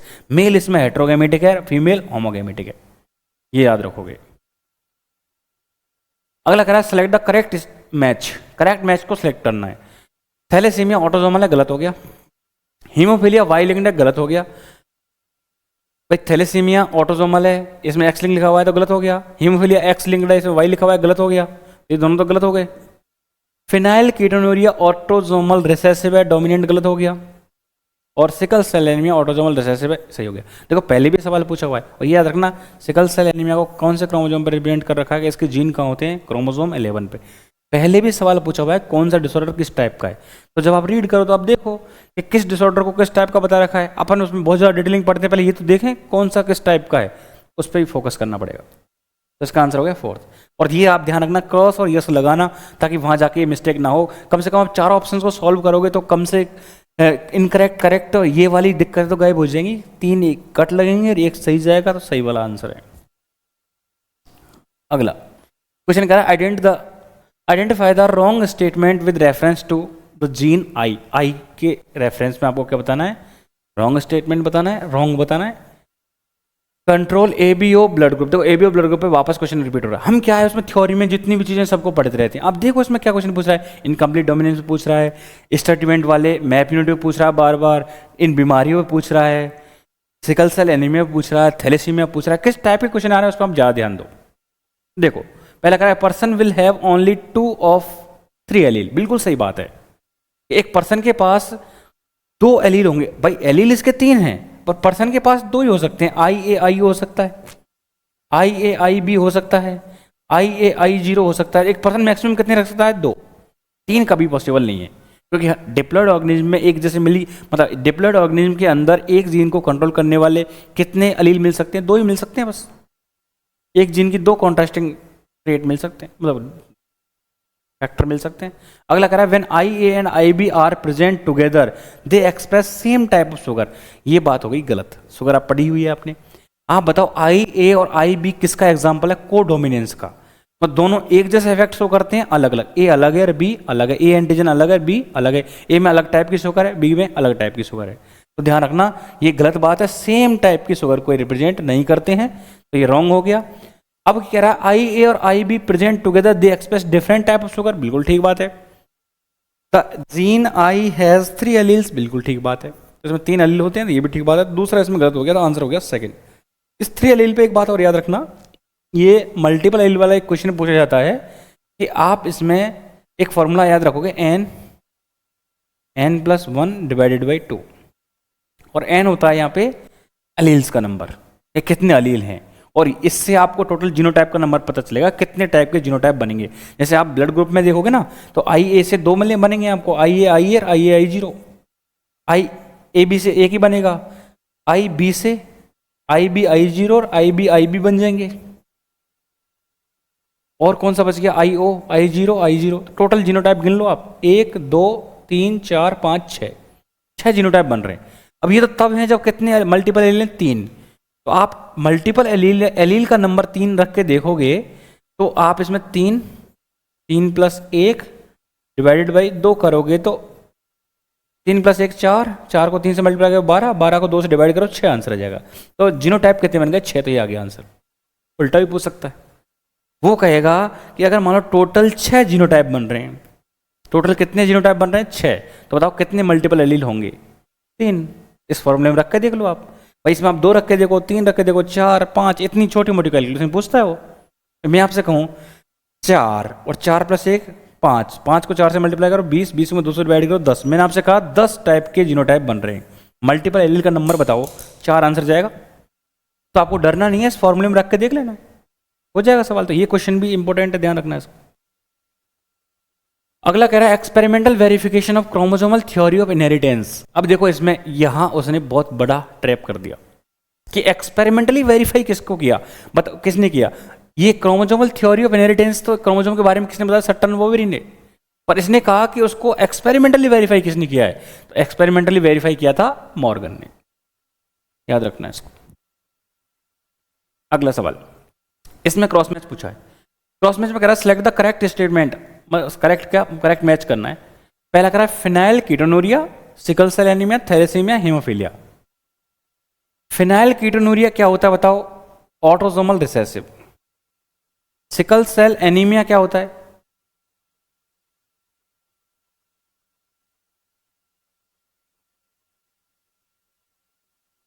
अच्छा, इसमें क्रोमोसोम भी लिखा है, मैच करते हैं हम। हीमोफीलिया क्या है? एक्स लिंक्ड है। अच्छा, क्रॉस मैच तो करवाई नहीं है इसमें, सीधा पूछा, सीधा सही किसको मैच कर रखा है? तो ये ऑटोसोमल डोमिनेंट नहीं है। Sickle cell anaemia autosomal recessive है, ये सही कर रखा है। थैलेसीमिया एक्स लिंक नहीं है, ये ऑटोसोमल है। हीमोफीलिया वाई लिंक नहीं है, एक्स लिंक। देखो पहले भी ये एक्स वाई को कंफ्यूज कर रखा था, तो इसमें करेक्ट मैच एक ही है, सेकंड वाला, देख लेना इसको। How many true breeding pea plants varieties did Mendel select as pairs which were similar except in one character with contrasting trait? अब आपने अगर एनसीईआरटी पढ़ी हो तो एनसीईआरटी में ये डेफिनेशन है, और एनसीईआरटी में बताओ ये डेफिनेशन किस चीज की है? एनसीईआरटी में ये डेफिनेशन है आपके ट्रू ब्रीड की, कि आप किसी करेक्टर के लिए प्योर ब्रीड बना रहे हो, ट्रू टू ब्रीड प्लांट बना रहे हो, तो कैसा बनाओगे? तो आप उस प्लांट को ऐसे बनाओ कि वो एक करेक्टर में डिफरेंट हो बस। भाई बाकी सारे, जैसे मान लो आपने हाइट में टॉल के लिए ट्रू टू ब्रीड बनाया, तो वो इसके लिए डिफरेंट होना चाहिए दूसरे प्लांट से। मतलब मान लो एक प्लांट है फर्स्ट और एक है सेकंड, तो सेकंड प्लांट में ये टीटी है तो ये स्मॉल टीटी है, या कैपिटल टी स्मॉल टी है, और बाकी सारे करेक्टर्स के सिमिलर हैं। तो ये कह रहा है कि सब में विच were similar except one character, एक करेक्टर को छोड़ के सब में सिमिलर है, वो था ट्रू टू ब्रीड। यानी इसमें ये वाला करेक्टर जो है ये डिफरेंट आ रहा है, बाकी सब दोनों में सेम है। यानी बाकी सब करेक्टर्स को देखो तो दोनों सेम है, पर हाँ टॉल और ड्वार्फ देखो तो ये दोनों में अलग है। तो ये टॉल के लिए, तभी तो हम उसको हमने सिलेक्ट किया है कि किसके लिए हमने चूज किया, टॉल एंड हाइट में टॉल के लिए। अगर और किसी करेक्टर के लिए ऐसा होता फिर तो गड़बड़ होता। तो जो प्लांट ट्रू टू ब्रीड लेता था, इसमें टॉल और ड्वार्फ लिया, तो टॉल और ड्वार्फ वाले जो प्लांट है इनमें सिर्फ टॉल और ड्वार्फ इसमें डिफरेंस होगा, बाकी सारे करेक्टर सिमिलर आएंगे जो उसने चूज किए थे। तो बाकी सारे करेक्टर के लिए सिमिलर था, और टॉल और ड्वार्फ में क्या रहा था, डिफरेंस। तो ऐसे ही बताओ उसने कितने बनाए थे टोटल? तो हर करेक्टर के लिए 2 बनाए थे, 7 करेक्टर लिए थे, तो कितने बनाए थे टोटल? 14। अब इसमें आप कंफ्यूज होते 7 से, 7 ऑप्शन में नहीं दिया तो हमारा काम इजी हो गया। अब याद रखना इसका आंसर 14 है, टोटल 14 ट्रू टू ब्रीड बनाए थे उसने। आगे कह रहा है chromosomal theory of inheritance was proposed by, देखो अभी जस्ट पहले पूछा कि इसका एक्सपेरिमेंटल वेरिफिकेशन किसने दिया? मॉर्गन ने। और ये थ्योरी किसने दी थी? सट्टन एंड वोवेरी ने। इसका आंसर हो गया 4th, सीधा सीधा। The number of contrasting characters studied by Mendel for the experiment, मतलब करेक्टर कितने चूज किए थे उसने? तो करेक्टर तो 7 चूज किए थे। करेक्टर कितने किए थे? 7। ट्रू टू ब्रीड प्लांट कितने बनाए थे? तो वो वैरायटी बनाई थी 14, ये ध्यान रखना। तो इसमें 7 आंसर जाएगा, 3rd। The best example for pleiotropy is, pleiotropy का बेस्ट एग्जाम्पल बताओ जिससे हम प्लियोट्रॉपी को समझ सकते हैं। तो प्लियोट्रॉपी का बेस्ट एग्जाम्पल क्या? कलर ब्राइटनेस तो एक्स लिंक्ड है, ए बी और ब्लड ग्रुप मल्टीपल एलिज्म का हो सकता है, प्लियोट्रॉपी का नहीं है। स्किन कलर पॉलीजेनिक इनहेरिटेंस का, ध्यान, ये पॉलीजेनिक इनहेरिटेंस का है, ये बहुत सारों का है जो मैंने आपको बता चुका हूं। ये एक्स लिंक्ड रिसेसिव डिसऑर्डर है। और फिनाइल कीटोन्यूरिया प्लियोट्रॉपी का है। देखो फिनाइल कीटोन्यूरिया में क्या होता है, जीन में एक में डिफेक्ट आता है, एक जीन में डिफेक्ट है और उससे सिम्टम बहुत सारे आते हैं। आपने पढ़ा होगा फिनाइल कीटोन्यूरिया में क्या क्या सिम्टम आ रहे हैं, एक सिम्टम था, बहुत सारे थे, और डिफेक्ट एक जीन में आया था। एक जीन के डिफेक्ट से मल्टीपल सिम्टम्स आ रहे हैं, यही तो क्या है, मल्टीपल कैरेक्टर डिसाइड हो रहे हैं, यही तो क्या है, प्लियोट्रॉपी। तो इसका बढ़िया एग्जांपल है फर्स्ट। अगला कह रहा था production of gametes by the parents, formation of zygote. अब देखो वापस वही सवाल रिपीट हुआ है कि किस डायग्राम से इसको अंडरस्टूड होगा। डायग्राम ही एक पढ़ा है आपने, पुन्नेट स्क्वायर। दूसरा कहीं देखना ही नहीं है कुछ, तो नेट स्क्वायर आंसर है इसका। In a cross between male and female both heterozygous for sickle cell anaemia what percent of the progeny will be diseased. आपसे कहा है कि मेल और फीमेल हैं क्रॉस के अंदर, दोनों हेट्रोजाइगस हैं एक सिकल सेल एनीमिया के। मैं बना देता हूं आपको, HbA-HbS का क्रॉस करवा रहा है HbA-HbS से। अब अगर आपने थोड़ा सा जेनेटिक्स को अच्छे से पढ़ा है तो आपको पता है हेट्रोजाइगस है, और इसमें बीमार होता है HbS वाला, और HbS वाला रिसेसिव है। तो जब मोनो हाइब्रिड या हेट्रोजाइगस का हम क्रॉस कराते हैं तो इसमें रिसेसिव वाले 4 में से 1 आते हैं, 1/4 आएगा, 25% आएगा। तो क्रॉस करा के देख लेना, इससे 2 गैमेट बनेंगे, इससे 2 बनेंगे। जब चारों को आप क्रॉस कराओगे तो ऐसा एक ही बनेगा 4 में से, और ये मोनो हाइब्रिड क्रॉस ही तो है। उसमें रिसेसिव वाले स्मॉल टी वाले 1/4 ही बनते हैं 25%। तो सवाल आ जाएगा इसका 25। अब इसको मैं सॉल्व करूँ और सब बना के दिखाऊँ, कोई मतलब नहीं उसका। आगे weather a tall plant from F1 और F2 हैज TT और TT composition it can be predicted by. अब आप 25 तक देखोगे, 2-3 बार आपको रिपीट मिलेगा टेस्ट क्रॉस वाला सवाल। आपसे कहा है कि जो टॉल प्लांट है ये वाला है, ये वाला है, ये कैसे पता चलेगा अपन को? तो इसका आप टेस्ट क्रॉस करा दो। जब आप टेस्ट क्रॉस कराओगे, टेस्ट क्रॉस में रिसेसिव के साथ क्रॉस करा दो। अगर आप इन दोनों का क्रॉस रिसेसिव के साथ कराओगे तो अगर ये टॉल हुआ तो सारे टॉल मिलेंगे, ऐसा टॉल हुआ तो, और ऐसा टॉल हुआ तो 50-50 मिलेंगे। तो आपको पता कैसे चलेगा कौन सा वाला टॉल है? 50-50 मिले तो ये वाला टॉल है, और सारे टॉल मिले तो ये वाला टॉल है। तो ये टेस्ट क्रॉस से पता चलेगा। कहाँ गया टेस्ट क्रॉस? ये रहा। आगे कह रहा है विच of the following is incorrect combination. मतलब X0 type sex determination grasshopper. मैं आपसे कह रहा हूं, देखो कितनी बार ये सवाल आ चुका है, अपन पता नहीं क्या क्या पढ़ते रहते हैं। आप PYQ पे ध्यान दो, पहले देखो से एग्जामिनर का माइंडसेट क्या है, एग्जामिनर पूछ क्या रहा है पूरे चैप्टर में से, उस पर सबसे ज्यादा फोकस करो, बाकी चीजों को भी पढ़ो। पर अब प्रायोरिटी ऑर्डर होना चाहिए, ये तो अच्छे से आना चाहिए। तो ग्रासहॉपर से रिलेटेड जो जो चीजें आप सीख सकते हो सब कर दो इसमें। तो आप बताओ X0 टाइप सेक्स डिटर्मिनेशन किसमें मिल रहा है? ग्रासहॉपर में। बिल्कुल ठीक है, और ये मेल होता है, मैं कितनी बार बता चुका। XY टाइप सेक्स डिटर्मिनेशन मिलेगा ड्रोसोफिला में, ठीक बात है। ZW टाइप सेक्स डिटर्मिनेशन मिलेगा पैवो में। देखो पैवो आपने एनिमल किंगडम में पढ़ा होगा, पैवो क्रिस्टेसस, ये बोलते हैं मोर को, पिकॉक को, उसका नाम है। एक्स बॉडी मॉर्गन ने डिस्कवर नहीं की थी, एक्स बॉडी डिस्कवर की थी हैंगिंग ने। देखो जब भी ऐसा सवाल देगा ना, उसमें 2 आंसर तो ऐसे देगा जो बिल्कुल ही हट जाएंगे, आपको पता है ये बिल्कुल ठीक है, 2 में कंफ्यूज करेगा। देखो इसमें पता होना चाहिए आपको पैवो बर्ड है, और एक्स बॉडी मॉर्गन ने डिस्कवर नहीं की थी, हैंगिंग ने डिस्कवर की थी, तो ये गलत हो गया। तो अब ध्यान रखना इसमें इनकरेक्ट कौन सा है? 4th। अब ऐसे सवाल भी आप ध्यान रखना। अब देखो आप देखो बर्ड्स में ZW वाला होता है, फीमेल हेट्रोगेमेटिक होती है। तो बर्ड्स आपने पढ़े हैं, पूरा एव्स पढ़ा है आपने। Which of the following combination of the zygotic cell would lead to birth of a normal human child. आपसे कहा है इन ये 4 के 4 आपको कॉम्बिनेशन दे रखे हैं, इनमें से आप बताओ कौन है जो नॉर्मल मेल चाइल्ड, मेल लिख रहा है, नॉर्मल मेल चाइल्ड को जन्म देगा। तो आप बताओ मेल चाइल्ड के अंदर कितने एक्स और कितने वाई होते हैं? तो मेल चाइल्ड के अंदर 1 एक्स और 1 वाई ढूंढ लो इसमें। तो इसमें कहाँ 1 एक्स 1 वाई?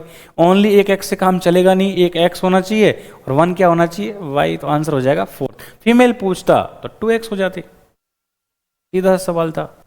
और कई बार तो हम ऐसे सिंपल सवाल को वहाँ गलत करा रहे हैं, तो क्वेश्चन को बहुत अच्छे से पढ़ना है, मैच करना है कॉलम को। बताओ इनबॉर्न एरर ऑफ मेटाबॉलिज्म, कितने सारे सवाल आ रहे हैं और इस इनबॉर्न वाले से। ये आ गया फिनाइलकीटोनुरिया। डाउन सिंड्रोम, डाउन सिंड्रोम आपने पढ़ा होगा, डाउन सिंड्रोम में पार्शियली ओपन माउथ, ये इसका एक सिम्टम है। टर्नर सिंड्रोम में रूडिमेंट्री ओवेरीज मिलती हैं, और सेक्स लिंक्ड रिसेसिव डिसऑर्डर है हीमोफीलिया। तो डी में अपना आ रहा है फर्स्ट, तो ये 2 आंसर हो सकते हैं। और सी में अपना आ रहा है सेकंड, तो सी में सेकंड इसमें आ रहा है, तो अपना आंसर हो गया सेकंड वाला। देख लेना इसको भी। आगे क्वेश्चन कह रहा है, in artificial hybridisation which of the following phenomena is not required for the female plant. अब ये अच्छा सवाल है, देखो इसको। ये कह रहा है फीमेल प्लांट के लिए इनमें से कौन सा फिनोमिना रिक्वायर्ड नहीं है। तो देखो जो फीमेल प्लांट हम जिसको डिसाइड करते हैं, उसमें से हम उस पर बैगिंग करते हैं ताकि कोई अनवांटेड पोलन ग्रेन उसके ऊपर ना गिरे। उस पर हम पोलन ग्रेन की डस्टिंग भी करेंगे, हमारे हिसाब से क्रॉस पॉलिनेशन करेंगे तो उसमें हम पोलन ग्रेन की डस्टिंग भी करेंगे, बैगिंग भी करेंगे। और जब हम पोलन ग्रेन को डाल देंगे उसके ऊपर, तो एक बार बैग को हटाएंगे और वापस से बैग लगा देंगे। रीबैगिंग भी करेंगे, बट ईमैस्कुलेशन हम इसके लिए नहीं करेंगे। ईमैस्कुलेशन किसके लिए करते हैं? तो ईमैस्कुलेशन तो किसका होता है? बाइसेक्सुअल का। तो ईमैस्कुलेशन तो तब करते हैं जब प्लांट कैसा है? बाइसेक्सुअल, और आप उसको क्या बनाना चाह रहे हो? फीमेल प्लांट बना चाह रहे हो, मतलब उसमें से एंथर को हटा रहे हो, तो वो ईमैस्कुलेशन है। तो ये फीमेल प्लांट के लिए रिक्वायर्ड नहीं है, इसमें पहले लिख दिया फीमेल प्लांट, ठीक है। तो फीमेल पेरेंट के लिए ईमैस्कुलेशन जरूरी नहीं है। अगला आपको स्टेटमेंट दे रखे हैं दो, ट्रू और फॉल्स पूछा है। पहला स्टेटमेंट कह रहा है Mendel studied 7 pairs of contrasting trait in P plant and propose the law of inheritance. सही बात है, 7 पेयर कॉन्ट्रास्टिंग ट्रेट को उसने स्टडी किया था और लॉ दिए थे। 7 characters examined by Mendel in his experiment on pea plant were seed shape, colour, pod shape, pod colour, flower position, stem height और सब कुछ। तो इन दोनों बात ठीक है। इन्होंने ये 7 करेक्टर, आपने पता है 7 के साथ ये करेक्टर थे, वो उसमें दिया था, तो दोनों स्टेटमेंट करेक्ट है, इसमें कुछ खास नहीं था। अगला कह रहा है विच ऑफ द फॉलोइंग, दो ही AR का क्वेश्चन आ गया इसमें। एसर्सन कह रखा है Mendel's law of independent assortment does not hold for gene that are located closely on the same chromosome. बताओ ये बात सही है गलत है, आप सोचो। भाई इसने कहा है कि मेंडल का जो लॉ है, कौन सा? मेंडल का लॉ इंडिपेंडेंट असॉर्टमेंट वाला। तो ये लॉ किसके लिए नहीं? इंडिपेंडेंट असॉर्टमेंट का लॉ मोनोहाइब्रिड था, डाइहाइब्रिड वाला, डाइहाइब्रिड वाला। और ये तब लगता है, इस ये मान लो 2 क्रोमोसोम होमोलॉगस, ये 2 क्रोमोसोम होमोलॉगस, ये तब लगेगा जब जिन 2 जीन को आप स्टडी कर रहे हो दोनों अलग अलग क्रोमोसोम पे हों। अगर ये सेम क्रोमोसोम पे आ गए तो लिंकेज शो करेंगे। तो इस इंडिपेंडेंट असॉर्टमेंट की पहली शर्त ये थी कि ये सेम क्रोमोसोम पे पास पास नहीं होने चाहिए। अगर अपन आगे पढ़ते हैं तो ये तब भी फॉलो हो सकता है जब इनकी डिस्टेंस बहुत ज़्यादा है, मतलब क्रॉसिंग ओवर 50% के आसपास हो रहा है, और बहुत ज़्यादा दूर है, 50 सेंटीमीटर की डिस्टेंस है। तो आप इसमें देखो ये बात बिल्कुल ठीक है कि मेंडल का लॉ नहीं लगेगा कब? जब ये क्लोजली होंगे। तो बात एसर्सन ठीक है। दूसरा रीजन क्या कह रहा है? Closely located genes assort independently. यही तो गलत बात थी इसमें कि जो अगर जीन क्लोजली लोकेटेड हो गए तो ये क्या इंडिपेंडेंटली असॉर्ट हो जाएंगे क्या? तो इंडिपेंडेंटली असॉर्ट नहीं होंगे, ये डिपेंडेंटली होंगे, फिर लिंकेज शो करेंगे। तो रीजन गलत हो गया। एसर्सन तो करेक्ट है पर रीजन इनकरेक्ट है। Assertion is correct but reason is not correct, third option.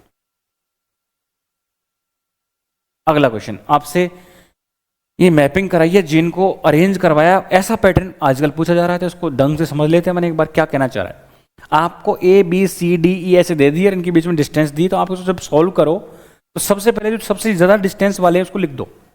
जैसे आपने लिख दिया, सबसे ज्यादा डिस्टेंस किस में आ रही थी? 29 A और D में। तो पहली बात तो आपको यहाँ हेल्प मिलेगी कि A और D जहाँ होंगे दूर दूर, वो वाला आंसर जाने के चांसेस हैं। तो पहली बात तो आंसर इन दोनों में से A और D लास्ट में कहाँ आ रहे हैं? इसमें आ रहे हैं, इसमें आ रहे हैं, इसमें आ रहे हैं, इन दोनों में से एक होगा कोई। फिर भी हम सॉल्व करते हैं पूरा। तो सबसे पहले तो जिसकी सबसे ज्यादा डिस्टेंस लिख रखी है उसको आप लिख दो ऐसे। उसके बाद इससे कम वाले को लिखो, या इनसे रिलेटेड देख लो, D या A, इनसे रिलेटेड कोई देखो। तो देखो D से रिलेटेड ये दिख रहा हमको C, तो D से रिलेटेड C लिख दो। तो D से रिलेटेड हमने C लिख दिया, और कितनी डिस्टेंस बता रखी है इसकी? 24।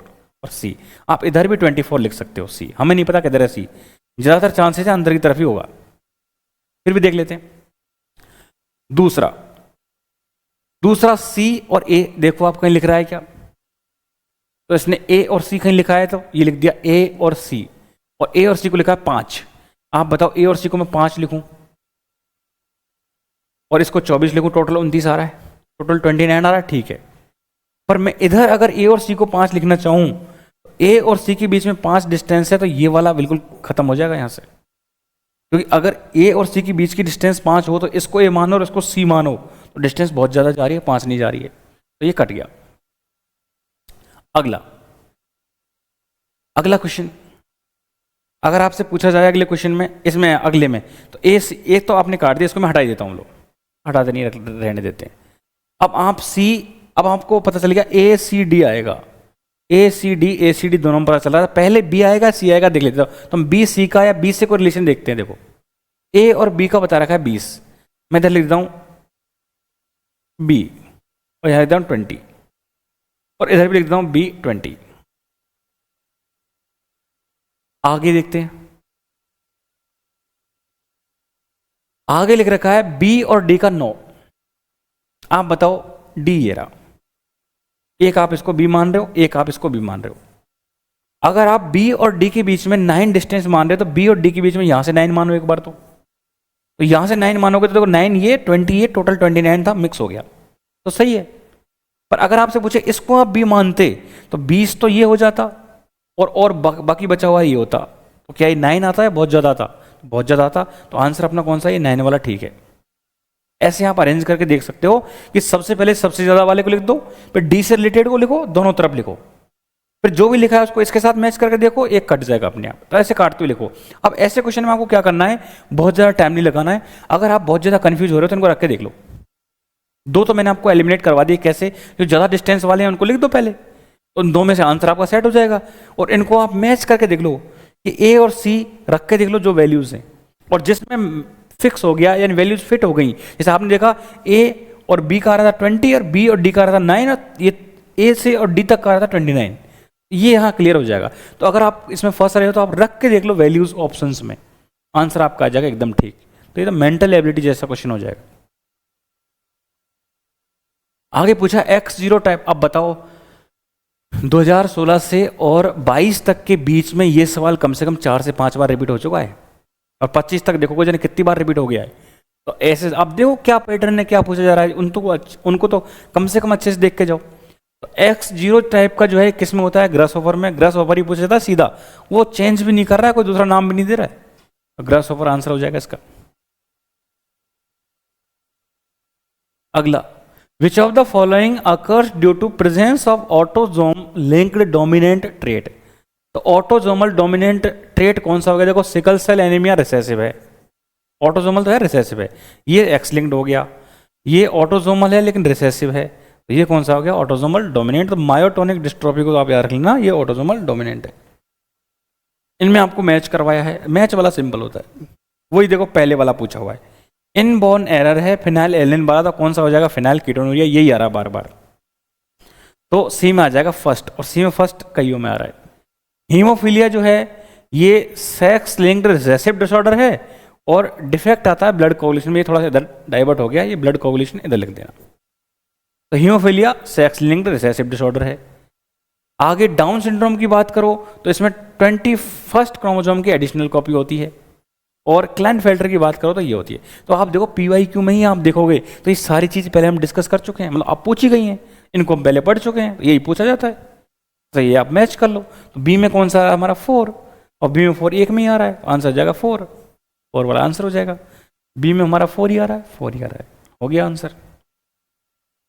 अगला क्वेश्चन कह रहा है select the correct statement regarding with respect to pleiotropism. देखो प्लियोट्रोपी फिर पूछ ली, और प्लियोट्रोपी मैंने आपको बताया प्लियोट्रोपी में क्या होता है, जीन एक होता है और ये मल्टीपल करेक्टर्स को क्या करता है? अफेक्ट।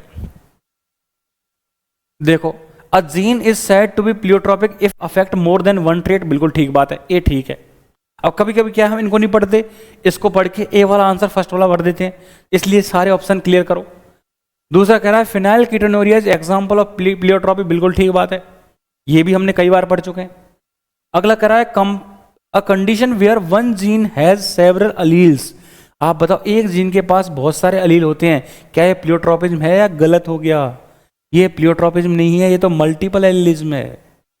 जब आपके पास एक जीन के लिए सेवरल अलील्स हैं, और मैं कहता एक कैरेक्टर के लिए सेवरल जीन्स होते, एक कैरेक्टर्स के लिए मोर देन वन जीन्स होते, तो ये पॉलीजेनिक होता। और एक जीन के लिए ज्यादा एलील है तो ये मल्टीपल एलील है। और एक जीन मल्टीपल कैरेक्टर्स को अफेक्ट कर रहा है तो प्लियोट्रोपिक है, ये बार बार पूछा जाता है। अगला कह रहा है trait is said to be pleiotropic if several gene control it. अगर बहुत सारे जीन इसको कंट्रोल करेंगे तब तो ये क्या हो जाएगा? पॉलीजेनिक इनहेरिटेंस वाला केस हो जाएगा, तो ये भी गलत हो गया। तो जब एक ट्रेट को प्लियोट्रोपिक आप कहोगे जब इसको बहुत सारे जीन कंट्रोल करते हैं, गलत बात हो गई। सी वाली कंडीशन में क्या हो गई? गलत हो गई, ये मल्टीपल। ए और बी इसमें ठीक है, कहीं है ए और बी फोर्थ में है। आप 2025 तक देखोगे ये एग्जैक्ट यही सवाल जिसमें ये तीनों डेफिनेशन दे रखी दोबारा मिल जाएगा, एक बार पहले मिल चुका था। अगला, नीचे दो स्टेटमेंट दे रखे हैं ए और आर, इनको आप बताओ करेक्ट एक्सप्लेनेशन है या नहीं है। तो पहला ए कह रहा है father will never pass the gene for haemophilia to his son. Haemophilia का जीन होता है एक्स के पास, फादर है मान लो एक्स वाई, इसके पास हीमोफिलिक है। क्या ये फादर कभी भी इस एक्स को इसके लड़के के पास या सन के पास ट्रांसफर करेगा? कभी नहीं करेगा। ये एक्स जाएगा ऑलवेज डॉटर के पास, क्योंकि वाई के पास तो ये लड़के के पास तो वाई ट्रांसफर करता है। तो जो इसका सन होगा उसमें एक्स वाई जो होगा, इसमें एक्स फीमेल से आता है, मेल से कभी नहीं आएगा। तो a father will never pass the gene of haemophilia to his son, बिल्कुल करेक्ट बात है।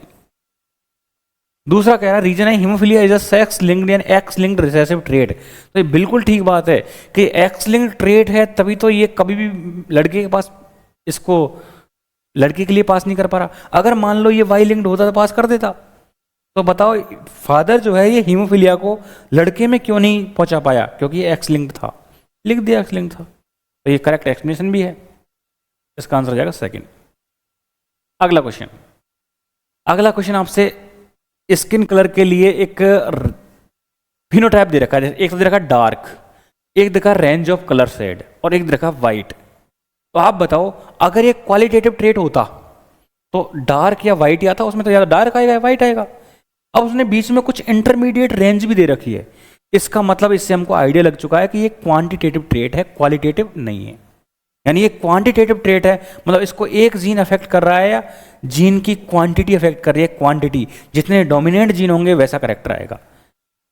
तो इसने कहा है कि अगर मान लो इसका क्रॉस इसके साथ कराया, तो बताओ जब इसका क्रॉस इसके साथ कराया तो फुल डार्क था और ये फुल वाइट था।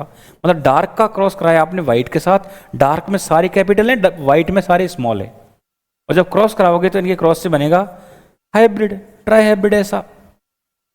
तो ये मुलेटो बनेगा। मतलब इसका मतलब ये क्या इन दोनों से मैच करेगा या इन दोनों का इंटरमीडिएट होगा? तो दोनों का इंटरमीडिएट होगा। इसका मतलब इससे क्या पता चल रहा है हमको कि ये पॉलीजेनिक इनहेरिटेंस है। तो इसने कहा है सारे के सारे कैसे होंगे? इंटरमीडिएट। ठीक है, इन सारे के सारे दोनों का क्या होगा? इंटरमीडिएट होगा, इन बीच की बनेंगे। इसमें रेंज भी नहीं बनेगी। रेंज का मतलब बहुत सारे जीनोटाइप फिनोटाइप बनेंगे और बहुत सारे कलर आएंगे। तो इसमें सारे के सारे ऐसे होंगे। और ऐसे में कितने डोमिनेंट जीन है? 3। तो 3 डोमिनेंट जीन का जो इफेक्ट आता है वो दिखेगा, तो इंटरमीडिएट दिखेगा। 51 क्वेश्चन क्या कह रहा है? Drosophila the genes for colour of body and colour of eye is situated on. तो ये कहाँ सिचुएटेड होते हैं? एक्स क्रोमोजोम पे। ड्रोसोफिला में एक्स और वाई बना रखे हैं और एक्स के पास आपको बॉडी कलर और आई कलर का जीन मिल जाएगा। ठीक है, इस बॉडी कलर है, आई कलर है और विंग साइज है, ये 3 दे रखे हैं। इसमें एक बात और बता देता हूं मैं आपको। आप ये बताओ body colour, eye colour, wing size में बी के बाद ई आता है, ई के बाद डब्ल्यू आता है। बताओ ज्यादा गैप कहाँ है? तो बी और ई के बाद में ज्यादा गैप नहीं है। तो बॉडी कलर और आई कलर वाला जीन पास पास है, लेकिन बॉडी कलर और विंग साइज वाला जीन बहुत दूर है। इसका मतलब बॉडी कलर और आई कलर वाले के बीच में ज्यादा लिंकेज होगी या विंग साइज वाले के में? तो बॉडी कलर और आई कलर वाले के बीच में ज़्यादा लिंकेज होगी, क्योंकि ये पास पास हैं। और इसकी ट्रिक क्या है कि बी के बाद ई जल्दी आ जाता है और डब्ल्यू बहुत बाद में आता है। तो यहाँ पेरेंटल ज़्यादा बनेंगे और यहाँ रिकॉम्बिनेंट बनेंगे बहुत कम, और यहाँ रिकॉम्बिनेंट, इसमें रिकॉम्बिनेंट बनेंगे बहुत ज़्यादा। तो आपने जो 67, 37 या 32 या 1.3 वाले रेशो पढ़े हुए हैं, तो 1.3 वाला रेशो कहाँ आएगा? रिकॉम्बिनेंट कम यहाँ बनेंगे बी और ई वाले में। इसको आप ऐसे अरेंज करना कि B E W, B E के पास आता है तो ये ज़्यादा क्लोजली रिलेटेड हैं, इसलिए तो ट्रिक है। बाकी रियल में भी body colour eye colour gene पास पास हैं और बॉडी कलर विंग साइज दूर दूर हैं। कभी कभी तो यही पूछ लेगा। अगला क्वेश्चन है low frequency recombination indicate that gene are. देखो इसको दोबारा सुनो। ये कह रहा है फ्रिक्वेंसी, रिकॉम्बिनेशन फ्रिक्वेंसी कम है। रिकॉम्बिनेशन फ्रिक्वेंसी को मैं बता रहा था आपको क्रॉसिंग ओवर, और क्रॉसिंग ओवर कम है, इसका मतलब क्या ज्यादा है? लिंकेज। एंड लिंकेज और क्रॉसिंग ओवर एक दूसरे के उल्टे हैं। क्रॉसिंग ओवर नए कॉम्बिनेशन बनाएगा और लिंकेज पेरेंटल बनाएगा। तो इसने कहा है रिकॉम्बिनेशन फ्रिक्वेंसी कम है, मतलब क्रॉसिंग ओवर कम है, मतलब लिंकेज ज्यादा है। इसका मतलब ये gene located close to each other, एक क्रोमोजोम पे पास पास है, इसको तो लिंकेज बोलते हैं। सही बात है। नॉट लिंक्ड गलत बात हो गई। Present on different chromosome, different chromosome पर लिंकेज कोई नहीं हो सकती। लोकेटेड फार अपार्ट, मतलब बहुत दूर दूर है, ये भी गलत हो गई। पास पास है। तो ये कंसेप्ट पूछा जाता है कि रिकॉम्बिनेशन फ्रिक्वेंसी जितनी ज़्यादा क्रॉसिंग ओवर उतना ज़्यादा, रिकॉम्बिनेशन फ्रिक्वेंसी जितनी कम क्रॉसिंग ओवर उतना कम, लिंकेज उतनी ज़्यादा। तो ये भी ध्यान रखना, अगर कोई जीन टाइटली लिंक्ड है इसका मतलब उसमें पेरेंटल ज़्यादा बनेंगे और क्रॉसिंग ओवर कम हो रहा है, रिकॉम्बिनेंट कम बनेंगे। यहाँ तक कोई दिक्कत? तो ये अपने 2016 से और 2022 तक के जो सवाल आए हुए थे वो तो मैं यहाँ कवर कर लिए मैंने। इसके बाद मैंने जो पहले वीडियो अपलोड कर रखा है उसमें 2022 से 25 तक के कवर कर लिए। इसका मतलब पिछले 10 साल में जेनेटिक्स से जितने भी वैरायटी पूछी हुई सब कवर कर ली। अब आप देखोगे कि नीट 2026 में जो सवाल आने वाले हैं इनमें से आपको बहुत सारी चीज़ें इधर उधर से मिलेंगी, मतलब उन्हीं को तोड़ मरोड़ के पूछ लिया है जैसे तैसे। अब आप देखो 2016 से 25 तक आपको बहुत सारा पैटर्न रोटेट होता हुआ दिख रहा है। वैसे कुछ पूछेगा बस उसको AR की फॉर्म पूछ लेगा, उसको क्रॉस मैच की फॉर्म बोल लेगा, सिंगल मल्टीपल चॉइस बना देगा, ऐसा कुछ कर लेगा। तो ये सवाल यही घूम फिर के आते हैं। तो कम से कम किसी भी कॉम्पिटिटिव एग्जाम की सबसे ज़्यादा काम की चीज़ होती है उसके PYQ। अगर आपको PYQ आ गए तो आपको पता तो चला ना पूछा क्या जा रहा है। भाई आप पूरे पेज पढ़ रहे हो शुरू से लेके एंड तक और पूछा कुछ और ही जा रहा है। तो बताओ आपको पढ़ना ज़्यादा फोकस किस, पढ़ना सब कुछ है ठीक है, पर ज़्यादा फोकस किस पर करना है, जो बार बार पूछा जा रहा है। ध्यान रखना बार बार क्या पूछा जा रहा है, तो उसको अच्छे से करना और अपनी पढ़ाई करो अच्छे से। All the best, thank you.